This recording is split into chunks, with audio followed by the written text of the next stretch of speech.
His name is. All right, we are recording now, and I think let's go ahead and get started. So good evening, everyone. I'm Sarah Vetter. I'm part of the community engagement team at the Gail Borden Public Library, and very pleased to welcome you to our program tonight, Climate Solutions 101. And I'd like to introduce the chair of Elgin Green Group's 350, Sandy Kaptain, and also Robin Migalla, co-host, also from Elgin Green Group's 350. Welcome, ladies, and take it away. Hi, everybody. Glad a few are stopping in, and I know a few more will stop by. As a matter of fact, with this rain that's been hitting us, I've been seeing more sustainable growth in our neighborhood. We were just talking about mushrooms, and mushrooms are popping up too. So tonight we're watching videos number 5 and 6 of Climate Solutions 101. This is about solutions. As you know, if you've been with us before. Hi, Chris. Glad you joined us. Chris Caius is the head of the forest preserves of Kane County. And glad you could join us, Chris.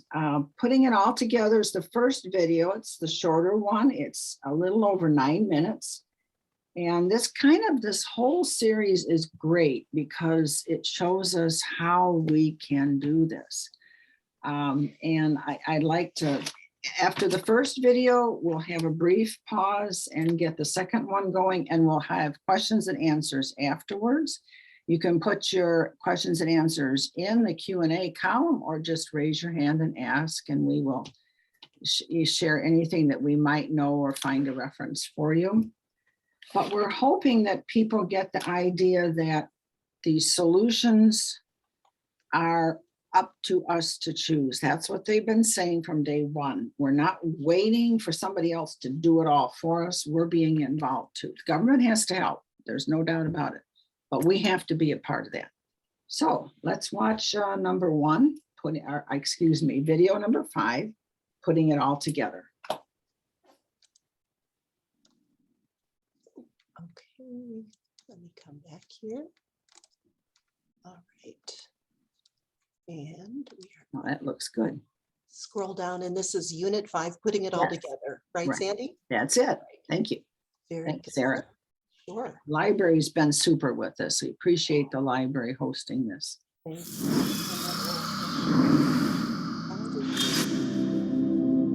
I gotta make it full screen. All right, so now we're going to put it all together and take the climate solutions we've talked about and see what we can do to stop climate change when we put them all together. But remember, we started with these 3 principles. Start by reducing the sources right from the emissions. And we're going to take those to 0. Then we work with nature to support the carbon sinks that naturally remove CO2 out of the atmosphere on land and in the oceans, and maybe even augment them with agriculture, new trees, and maybe even machines.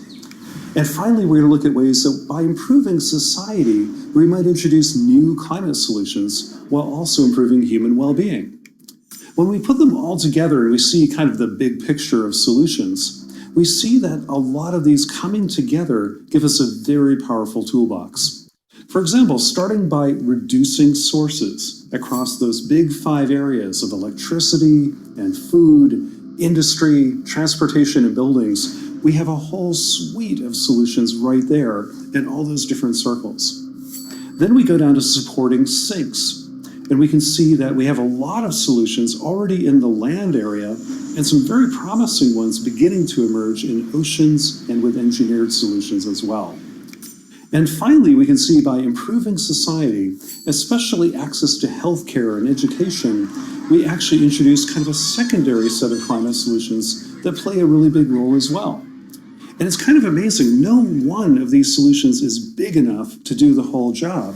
They're kind of equally spaced around sources and different sectors and between sources and sinks and society.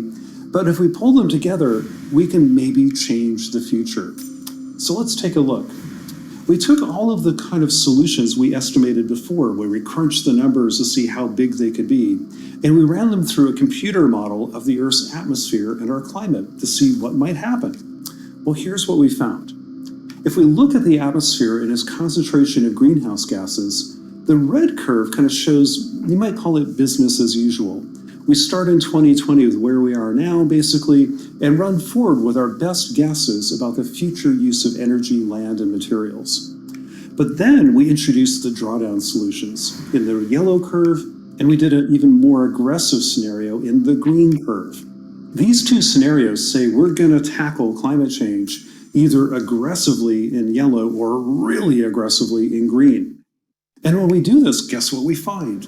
It turns out that by deploying solutions we already have in place and just getting going with them, we can stop climate change and reach that moment of drawdown as early as the 2040s and maybe through the 2050s to 2060s. All of those possibilities between the yellow and the green are entirely possible. And remember, these are solutions that already exist and already work. There's nothing new here, we just have to deploy them. So what would that do to our climate? Well, again, that red curve, that kind of business as usual, just keeps warming. And it's going to head to warming of about 2.5 degrees here, and it probably heads towards 3 and beyond. That's like a whole other planet. We don't want to go there. The yellow curve and the green curve, though, we find actually stabilize our temperatures between 1.5 degrees warmer and 2 degrees warmer. That's, again, right now we're at 1 degree warmer than normal. We could stop it at about 1.5 to 2 degrees. And that's when we start slamming the brakes on climate change. And those targets basically correspond to what we call the Paris Accords. This was an international agreement which would say, let's limit climate change to no more than 1.5 to 2 degrees. And we find we can actually pull it off. But that's looking at the big picture. In reality, we've got to look at the specific solutions and kind of drill down into each of them. In our original book back in 2017, we ran some numbers and presented kind of a ranked list of solutions. It looked a little bit like this, where we said at the top there are some solutions. In this case, we have wind turbines, solar panels, food waste, changing our diets, and so on. And we ranked them from like 1 through 80 and kept going and going. That's great, and people love rankings for some reason. It's kind of clickbait. People want to compare their favorite solution to your favorite solution and all that. That's cool. But what we learned is we also have to deploy all of them. So to me, it doesn't quite matter what the rankings are. Is number 23 really that different than number 25, since we have to do them anyway? So basically, let's do all the solutions and look at them in context. So we're going to look at them like this. It turns out that we can look at solutions whether they're from the sources, the sinks, or society all at once. And we can look at all the multiple sectors of the economy and of nature and see how they all play out. Then we can look at what we call solution clusters, like things that are about energy efficiency, promoting renewables, protecting ecosystems, kind of big groupings of solutions. And then we can drill down to the specifics of which solution, exactly where, and how big they could be, one by one by one, and so on. And we can walk through all these different sectors of electricity, food, industry, transport, and we can see land sinks. We can see how health and education plays a role. And we put it all together. We have kind of the master slide. This is the roadmap for how we can stop climate change, all in one picture. So these are the solutions. These are the things, if we put them out and put them to scale, could actually stop climate change. And every single one of these exist. In the future, we can add more of them as we learn more and develop new technologies, but there's nothing that should stop us from starting today. But inevitably people will say, well, this will cost too much. It doesn't take, we don't have enough money. It'll cost too much to society. Let me show you that's completely not true. It's just utter nonsense. It's actually a lie. It turns out that yes, initially we do have to put some money on the table to implement climate solutions. Of course we do. In this scenario, we put in about $25 to $30 trillion at first. This graph I'm showing you is what we call a cost curve. Economists use it to kind of look at things we should do and how much they cost. On the horizontal axis, going left to right, we have all the climate solutions in order in terms of their cost, from cheapest to most expensive, all stacked together. The vertical is what each one of them costs, going up and down. Well, we see some of these things actually save you money on day one, like energy efficiency. Other solutions to the right cost some money up front. But if we run the clock forward about 20 to 30 years or so, and we incorporate these savings that these climate solutions generate, or new kinds of revenue, we find that almost all of them save enormous amounts of money, far more than they cost originally.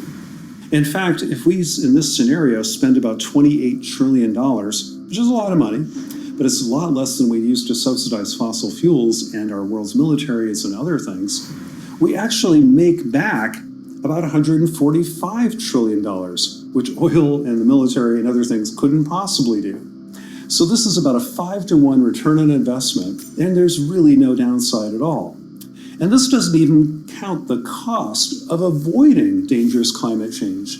If the world got 2, 3, 4 degrees warmer than normal, it would be catastrophic and cost untold trillions of dollars and affect hundreds and hundreds of millions of lives in incredibly bad ways. So this is the biggest bargain in history. I think of it as the largest economic and job creation opportunity we've ever seen. So when people tell you, oh, it's not economical to tackle climate change, it's, first of all, a lie. What they're really saying is, this is actually kind of inconvenient for very powerful special interests right now, so please don't talk about it. So what have we learned? We've learned that, yes, we actually have today enough solutions to stop climate change. They are big enough. In fact, when we put about 80 of them together, and we're adding more all the time, we have enough solutions in our back pocket to stop climate change. And together, these solutions would make the world better, healthier, more prosperous, more resilient, and more secure than we've ever been. And we can prevent huge damages to the future and leave a beautiful living planet for future generations.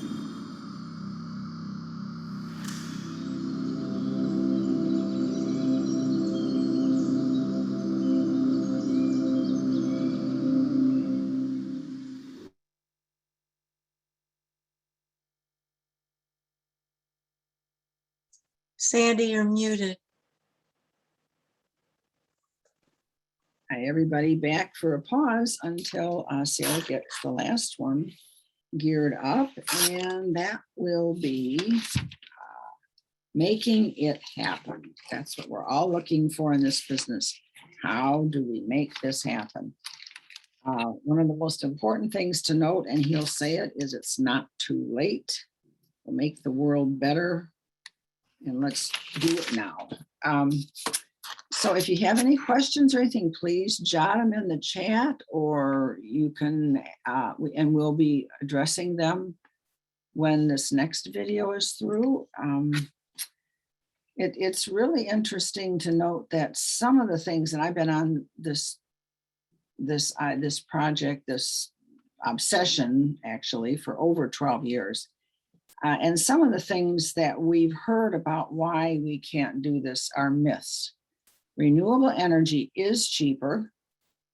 It's not we're gonna make more jobs as a result of going with the renewables. And it's also geared toward climate justice and making things more equitable.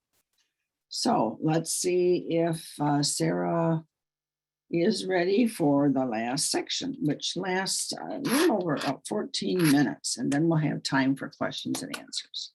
By the way, you can get all these yourself online, and I'll put that in the chat so you can get to these yourself. Okay.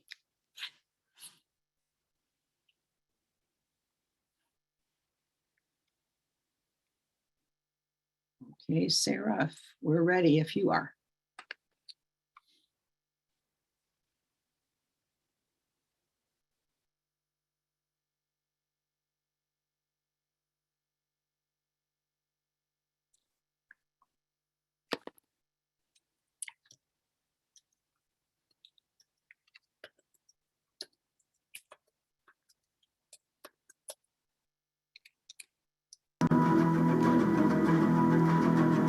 I'm convinced we actually have the solutions and technologies at our fingertips.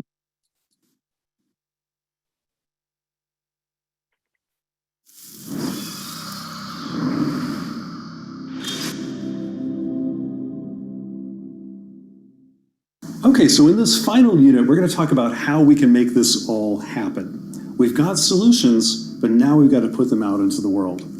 We've learned a lot along the way, though. First of all, it is not too late to stop climate change, not at all. We have enough solutions right at our fingertips to solve the problem. We simply have to put them out into the world. And remember, these solutions are good for us. They're going to make the world better.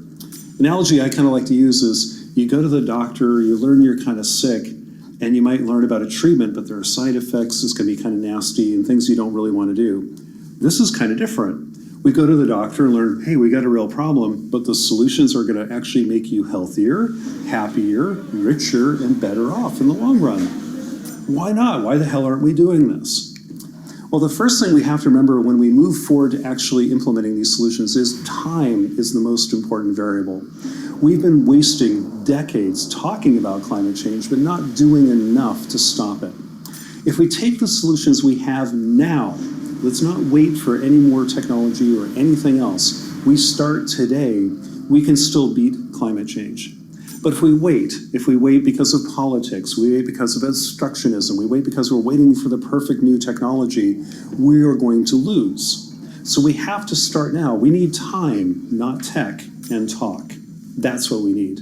And a drawdown way of saying, now is better than new. We've got to get going with what we have today. So how do we deploy these solutions? How do we take them out into the world? The solutions are, again, kind of physical things. They're a technology, a practice that actually affect the atmosphere. They're things we need to have more of quickly. How do we make sure they get there? Well, we have things we call accelerators, things that move solutions into action. And they include a lot of different things. For example, we got to change the rules, effectively changing policy, like the laws we have or regulations or how we collect taxes and what do we tax, what do we incentivize, all of that kind of policy making, whether it's in Washington or at a federal capital or at a state level or at a city level, all of those policies are really, really important and can help us take solutions to scale more quickly. But we've also got to work with money and capital and investors and all this kind of stuff. We can pull capital out of the things destroying the planet, oil and gas and all that kind of thing, and out of bad forms of agriculture and destructive industries, and move capital into good things that are actually promoting climate solutions and maybe a regenerative economy, one that makes the world better. We've also got to reform the way businesses think about these things. We need to look beyond just right in front of our nose at quarterly profits. We've got to look at the long view, which knows that businesses have to take on climate change too. It's a really terrible business environment if the planet's going haywire. So if businesses take a longer perspective, they can actually incorporate climate solutions and better thinking into their daily practices. And businesses could be very helpful, but right now, largely they're not. We also do need more technology, partly to take what we already know how to do and make it cheaper and faster and move at scale quickly, as well as some fundamentally new things. But we can't wait for technology, we'll just fold it in as we go. So that'll be really important. And we do need behavior change. We absolutely do. You and I, at our household levels, at our communities, our schools, our places of worship, all of these places, we can make little changes that do add up.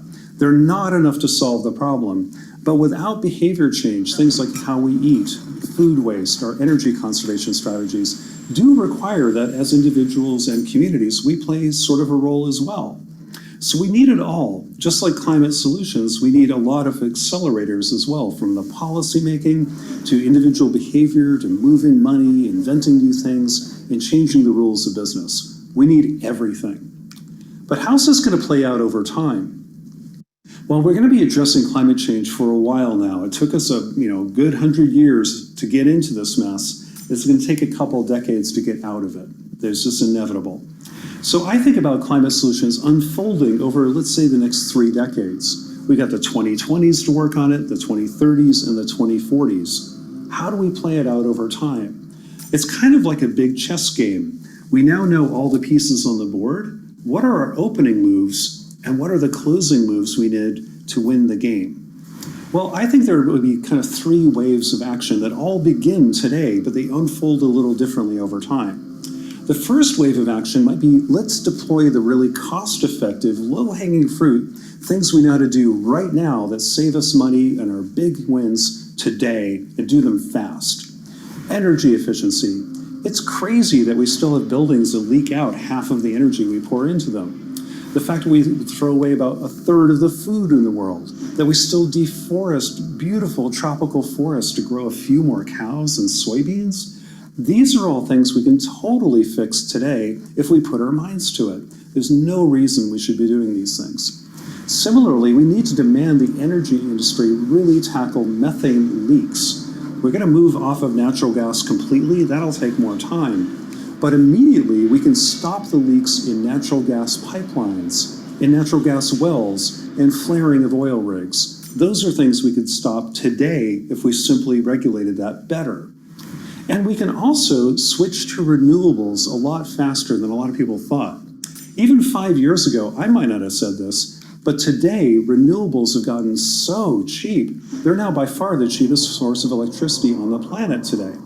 And if we can electrify our cars and our buildings more, they become a solution not only to electricity, but to the building and transportation emissions as well.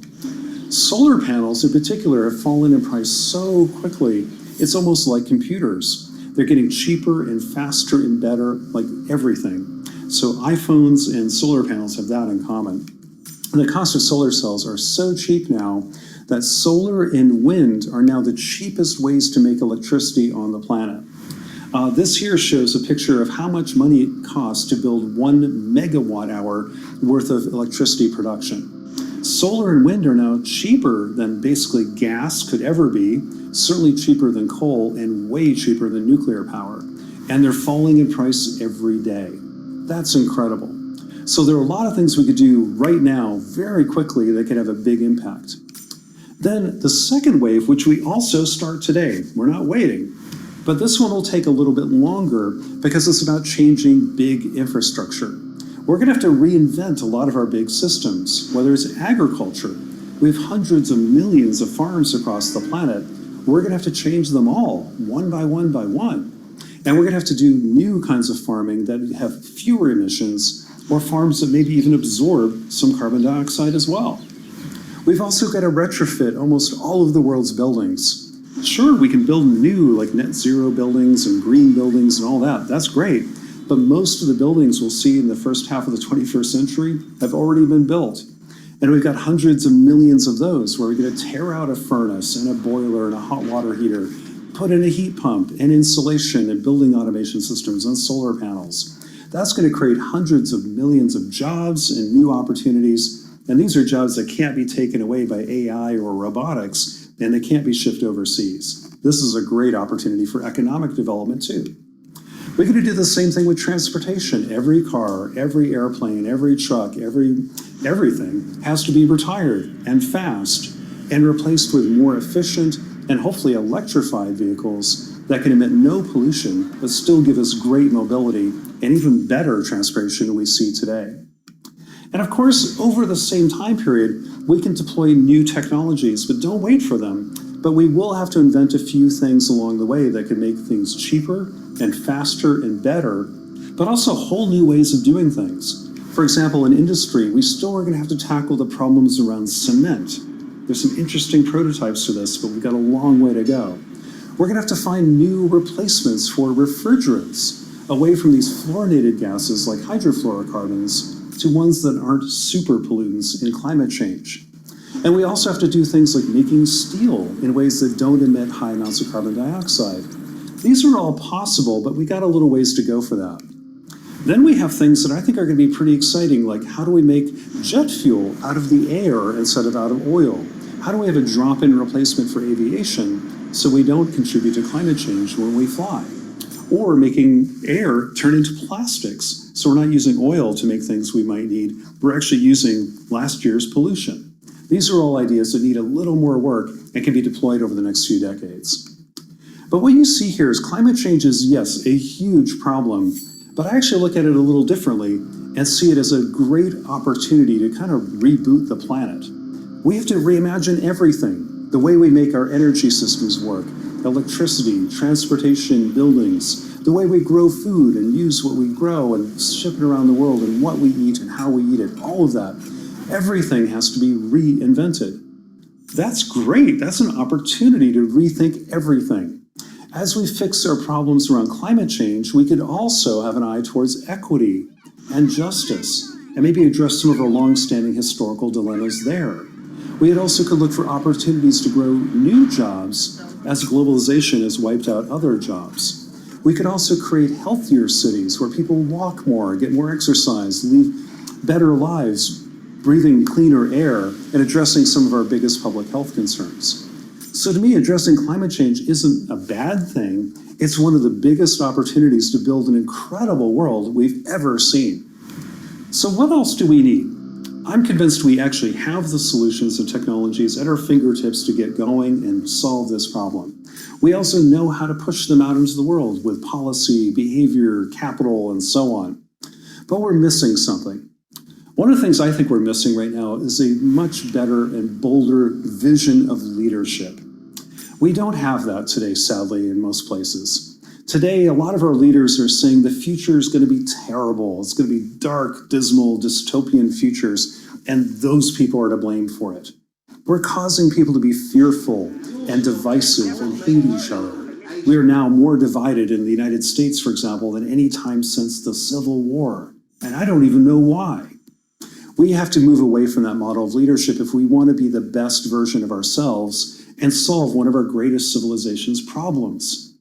So what we need is a different kind of leadership that paints a picture of the future that we can join together in and build a better world. Martin Luther King, for example, didn't go around America saying, "I have a nightmare." He talked about a dream that even those who didn't agree with it at first knew in their bones was right and true and moral and just. He had a dream where measuring people on their character, not the color of their skin. And that dream was beautiful, and he invited all of us to join in and make that a reality. Now, he died for that dream, and we're still far from achieving it completely, but we're on that path, slowly but surely. What about climate change? What if we said to the world, solving climate change is one of the best ways to make a better world? And we invite all of you, conservatives, liberals, big city folks, small town people, to come together and build that better world. I think it would energize millions of people and bring together us around one of the greatest achievements we could ever have. So my ask of you is for you to step up and be a leader in your life, in your community. There are always people who look up to you, who ask you for help, and you have influence across your businesses where you work, your communities of faith, your schools, your neighborhoods. All of us can share and learn what we know and lead all of us into making a better world, one bit at a time. I hope at Project Drawdown we can be a resource to you along your leadership journey. Come to drawdown.org. We're going to have lots of resources about climate solutions and hopefully network people together so we can work together to build this bigger planet and solve these bigger problems. But we ask you to exercise your leadership. Don't abdicate your future. Don't abdicate your responsibility, and don't abdicate your leadership in making a better world. And remember when I started this whole thing and saying the future is not written yet. Robert Hinton Wilson once said the future is up for grabs, and it belongs to the people who accept the risk and the responsibility of consciously creating the future we want. So let's go out and build a future by design, a better future, not one by default. And that future is up to you and up to me and all of us. And I think we can make it a great one.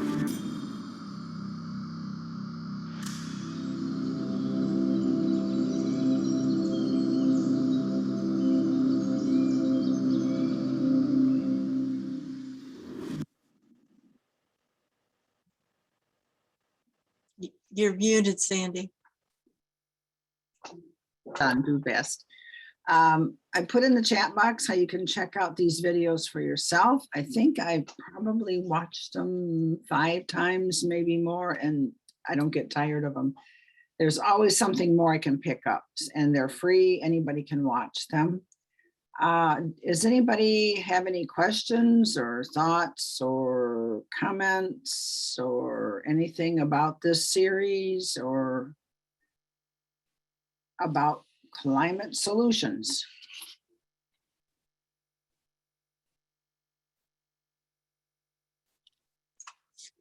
Well, I can get us rolling. Okay. Well, Northern Illinois University has been putting on these small programs called STEM cafes. They're free. Many of them are on Zoom, but there was one on, what is today? Wednesday night, last night, in DeKalb, which is just close to the end of my range Yeah, for in my EV when I'm carrying a passenger and it's late at night and I have to use my defrost and my headlights and all that stuff. So anyway, I went to that because it was really exciting to think about it, because it was titled The Future of Food and How Food Affects Climate Change. And I have to admit, I was really disappointed when it was all talk and not much meat. And there was a strong focus on quote unquote economic development with without including, you know, one of the topics was regenerative agriculture, which is just such a huge, it could be such a huge contribution to the climate issue, is if we shifted just to no-till and cover crops. I mean, it's not like we have to completely revamp agriculture. We could just go to no-till and cover crops. And Northern Illinois University doesn't offer a single class in regenerative agriculture. And I was like upset. So upset that I stopped talking. And that's like pretty upset. That's pretty bad. Yeah. That's kind of disappointing. It's quite Yeah. sad. So I would encourage all of our participants to keep pushing our institutions wherever we can to kind of say, let's do this differently. And then Barb, I saw your question earlier and Sandy gave an answer. And I'll talk about no-till and cover crops in a minute. Good question. But this bill in Congress, I haven't read the whole thing. You know, when Congress gets to writing bills, I'm thinking, can't we just have one subject and a few sentences instead of 5,000 pages and 300 subjects? I do know that this bill has an awful lot of support for fossil fuels in it, and I don't think that cuts deep enough.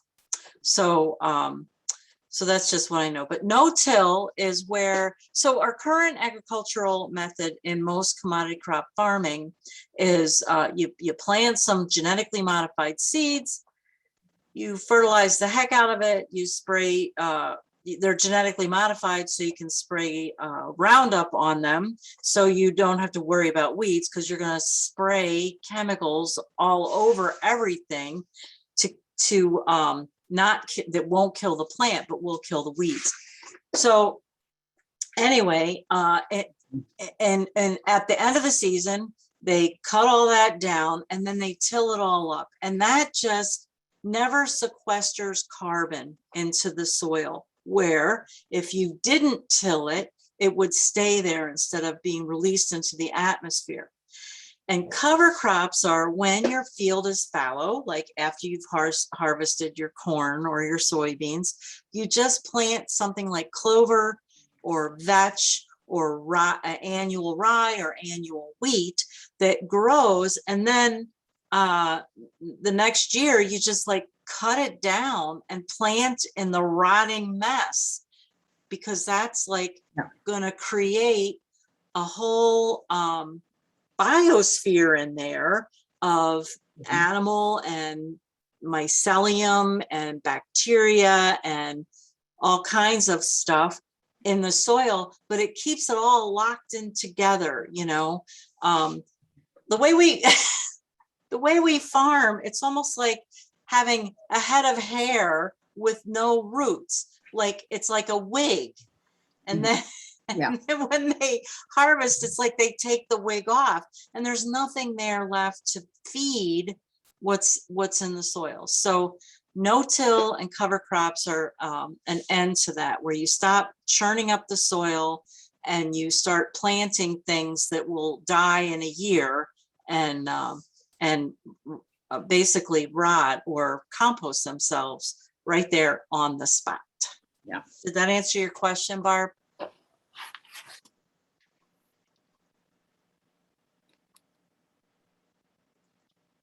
I'd like to add to that if Barb is chatting or anything, in case she does add something. I just read one of the most fantastic articles in the beautiful, beautiful Fungi magazine. I'm kind of into mushrooms. And I just like them to look at them. They're so interesting and they're different. And it's like, if you look at them a lot, it's like, wow, I'm on a different world, but this is part of our world. But once you get under the soil, and our friends Jean Muntz and Nancy Lamaya were so good in the last program telling us regenerative gardening, which I'm trying to do, and Robin is, and many of us are trying to do, is put nature back into the soil. If you stop and think about it, biology 101 should be in high school, of course. Mother Nature pulls CO2 out of the atmosphere. It needs, the trees and the plants need CO2 for food. And CO2 is one of the biggest greenhouse gases.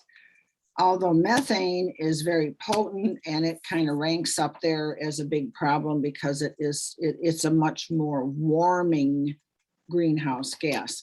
But this article talked about a new kind of mycorrhizal fungi, arbuscular, that I had not heard of before. It looks like little, this is highly magnified, microscopic globs of fungi under the soil. And when you get it does the rhizomes and that whole is a network under your feet that we don't see. It makes the soil healthy. It keeps the soil clumped together. It's the difference between soil and dirt. Dirt is like mineral particles that don't have growth or very, very little. And this is what they said, one of the biggest solutions possible. And it's amazing because if farmers start getting into this, they can actually save money. As Robin mentioned, they do less tilling. Or no tilling, and you can do your garden that way. Don't till your garden and try to have cover crops on. And as Nancy Lamaya and Jean Muntz said from Wild Ones, we have to get over the idea that we have all this mulch on top of the dirt and we plant a plant here and another one here and they're all nice and neat. That's not the way nature is. One little walk in the woods, and Chris Kayas, he's the expert on the woods part of this thing. You go in there and you first think, wow, what a mess. Why doesn't somebody come in here and kind of clean this up a little bit? Well, one of our presidents thought that was the answer to some of the problems, but nature cleans up. There is no waste in the woods. It's all part of the food chain, part of the sustainability focus. And we can do a lot more, as Robin's talking about, with the soil to bring the carbon back down. It isn't like it's all about inventing some kind of machine that's going to go out there up in the atmosphere and suck all the CO2 particles out. You know, Dave and I worked at the sanitary district. I did 14 years and he did 33. And it was about taking pollutants out of the sewage water and cleaning it up to discharge it. That's a hard enough job, but it's a very difficult, and it takes biological processes in the aerobic digesters and then in some of the anaerobic digesters. But that's a whole and different thing than going up into the sky and trying to take out parts per million greenhouse gases. So we've got to let nature help us. Here's a good example that's much more easily noticeable. If you have dirt, you have or soil that's depleted, it's a very light color. And if you have healthy soil, I hope I'm not blocking this, I don't think so. It's a much darker color because it's got the carbon. And when you put the carbon back in the soil, it's a fertilizer. It helps the crops grow. It saves the farmers money. if we can get away from our chemical system of growing things, as Robin mentioned, like you've got a wig on your head and you're going to take it off and you're going to harvest that. That's your money. We don't have to do it that way. It'll take a whole humongous change, but some farms are doing this already. I have, some of us buy some meats from the sustainable farm Terra Vitae farms in Woodstock. Robin talks about the all grass farms, or is that all green? I forget how it's called. It's all grass farms. They're on the Bruner 31? Family Forest Preserve in Kane County on Route 31. Yeah. That's a great one to see. So I think it's coming along, but we have to speed this up. And as the Wild Ones ladies said, as many of us who can start growing native plants and trees and shrubs in our yard, that helps because it supports the wildlife. If you go to Home Depot, like Dave and I have done many times, or the other places, and you get pest-free, deer-resistant, you're not supporting the whole food chain. Unfortunately, we can't live without bugs. Bugs are part of the system, and we're part of the system. And the bugs feed the birds feed other animals. It's a food chain, and I want to keep eating. I don't want to go on a I don't want to starve, and we got to help the bees. So we can't buy plants that have those neonicotinoids on them, which I have seen at the depot. I don't buy them. Anyway, that's just one big thought. I mean, and the yard is something you can do yourself, unless you have an apartment. That makes it more difficult. But there's lots of ways everybody can be part of the solutions. There's lots and lots and lots of solutions. And I think if you remember what he said in the beginning, and he repeats it, we need all of these as soon as we can do them now. Some things are a little futuristic, and he said, okay, we've got time for that, figuring out how to make cement that doesn't pollute as badly, steel, but we need to do the other things. Chris, maybe you could tell us what's going on in the forest. I know you guys have got solar energy out there now, right? Or you're going to get it? Or we just passed a resolution and an ordinance to establish a 4,800 panel solar array on the south side of the courthouse. Wow, in, that's great. That is great. Geneva, St. Charles there. Yeah. Right off of 38. Wow. So that's one big step. Hopefully we'll be in by next year. We'll be not only saving money. Yeah. Like we save the county $200,000 a year over the 25-year span. So hopefully something like $5 million, but we'll be cutting back carbon emissions. Yeah. That's we have been working in the county trying to get as many electric charging stations as we can. I know we have at least 4 in Geneva at county property. There's actually 6 because there's 2 over at the Forest Reserve as well. So and I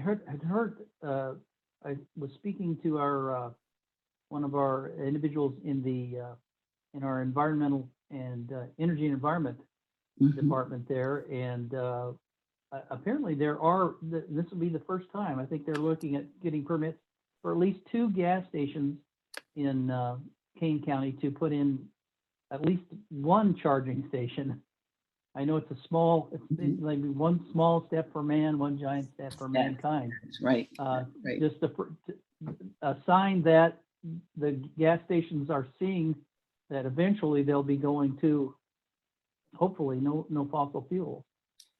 Isn't it by 2030 or 35, President Biden has said that they want, or maybe it's the actual car manufacturers, they're going to try to go to at least 40% all new electric, new cars will be electric. Chevy was talking about having all electric by All electric, 2035, yeah. I think. Oh, that's Yeah, good. there was a big commitment this morning. I was listening on NPR. They have made a huge commitment Mhm. to Mhm. the electric car manufacturer, but manufacturing, but they are still at the current time Mhm. turning out a lot of gas Mhm. powered vehicles, but there's a huge demand Yeah. for electric cars now. And one of the best new ones, I think, because I'm a little bit more chicken than Robin is. I like the PHEVs. I don't want the range anxiety, and you can do it both ways. And I'm getting That's what I my have. Yeah. volt, I'm getting my volt back up. I think when I bought it it was a demo, it might have been around 89 or 90 MPG equivalent.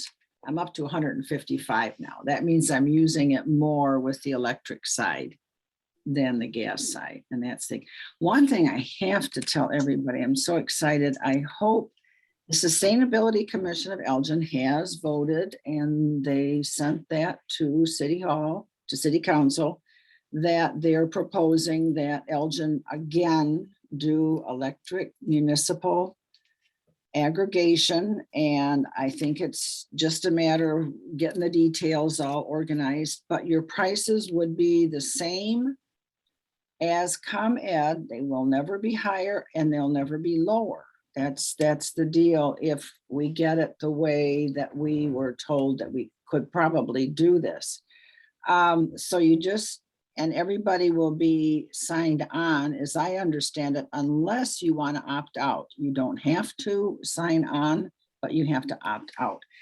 That's the lowest hanging fruit in my book, is this electricity that we can get that's renewable. That means, at least temporarily, you don't have to worry about a solar roof. And if you want to do your own solar and you don't want to do the roof, you can sign on with community solar with a lot of companies. You can buy into them, and those are really good. You don't have to pay the down, because we're waiting to pay ours off. We've had solar now for 5 or 6 years, and it's supposed to pay off in 5 or 6 years. I haven't done the calculations yet, but that's what it's supposed to do. Anyway, I don't see any questions. Is there any questions from anybody?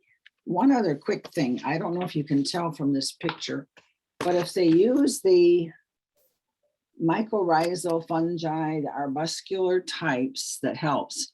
If you can see the difference in a droughty area between corn raised with the mycorrhizal help with it's the bacteria, a fungi stuff. And that's one too. And these are the two that are controls without. So this has a lot of promise. I think there's a lot of stuff in the offing.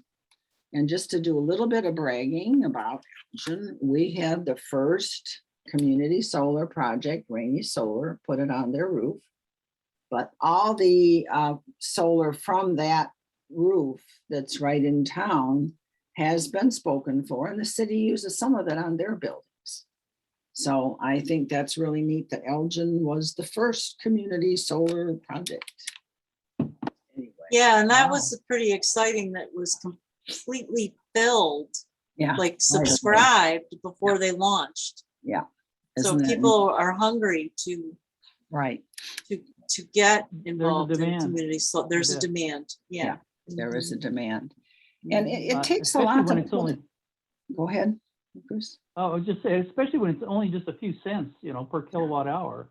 Yeah. Difference between, even if it's just slightly more. I think people are Yeah. responsible people are investing in our future and their future by just paying a little more now to help us convert into those non-carbon generating Right. electricity Right. power Right. sources. Yeah. That's before, when the city had the municipal, it did cost a little bit more. And now the proposal is that we can get it at the same price as ComEd. It will fluctuate, because if ComEd goes up, it goes up. If ComEd goes down, it goes down. You can sign on yourself to different programs, but be cautious. Sometimes there's fees to get out of the system, and you have to watch if it's variable, because I think, Robin, you had a experience with that too, where if you don't watch them very carefully, you can't, you have to watch what they're doing. So, Yeah, and Barb has asked another question here. Can Elgin put more solar panels on civic buildings too, or on schools? So I can speak a little bit to that. Elgin's a little hamstrung with this because we have some really super long-term contract with ComEd that provides the electricity for much of our municipality. And I understand they provide it free. So I don't know how this works. I'm not in city government. Yeah. So there's some restrictions that Elgin is under where they can't just willy-nilly switch to solar powered buildings. But with that said, it is certainly something that can be asked for all the time. Right. And the Sustainability Commission meetings are held every month at 6 p.m. the first Tuesday, or the second Tuesday of every month at the Hemmons, the Rec center. the rec center, one of the civic buildings, and they'll take comments from the peanut gallery. So you can just go and sign up, and they'll recognize person's presence, and you can ask that question. And it's always good if you get involved and you show the city that you're really interested, because recently the city has hired a new sustainability analyst. That's her title. And that was public pressure that got that done. And so now we have one, and she's paying attention to what's going on at these Sustainability Commission meetings. And so she can certainly use that information. And one of the things she said, she came from Minnesota, I think it was. And we had a few of us Greeniacs had a meeting with her. And she said, it's so exciting to have people actually showing up, because in Minnesota, she had nobody asking her anything. And so she's grateful to see an active and engaged citizenry looking for sustainable solutions. So please, ask these questions in a public forum, not just this one. This is a good one, but in other ones as well. And as far as schools are concerned, the Elgin, what is it, Climate Action Now, ECAN? Yes. There's a new group of people that have been working hard. They're the ones that push to get the aggregation through the Sustainability Commission. They were also instrumental in getting the climate emergency resolution passed through the Sustainability Commission first, and then through the City Council. So that went to two different places. And they're very interested in bugging U46. So whether or not they'll be successful, it's not easy to tell. Elgin doesn't have as much control over U46 as you would think that we would. I would say no control. I would guess. It's a school district. It really has to answer more to the state than to the city. And so even though U46's schools live inside Elgin city limits, we have very little control over how much they can and cannot do. But there is a big interest in getting more sustainability projects in general on the schools. And then we have this powerhouse called Deb McMullen. Some of you know her as Deb Perryman. And she's instrumental in getting a lot of that done with U46. So just to talk about that. Anyway, that was a long answer to a short question. And I think the very, very surprising thing that I didn't know till Dave mentioned the other day, that U46 actually covers something like 9 different cities or something. I was stunned. I knew there was Bartlett and Streamwood, but maybe he meant parts of course, parts of, I think the biggest ones probably are here though, right in Elgin. So, but there's a lot to be done everywhere. And I think a lot is going on. I just hope most people or all of you all feel inspired.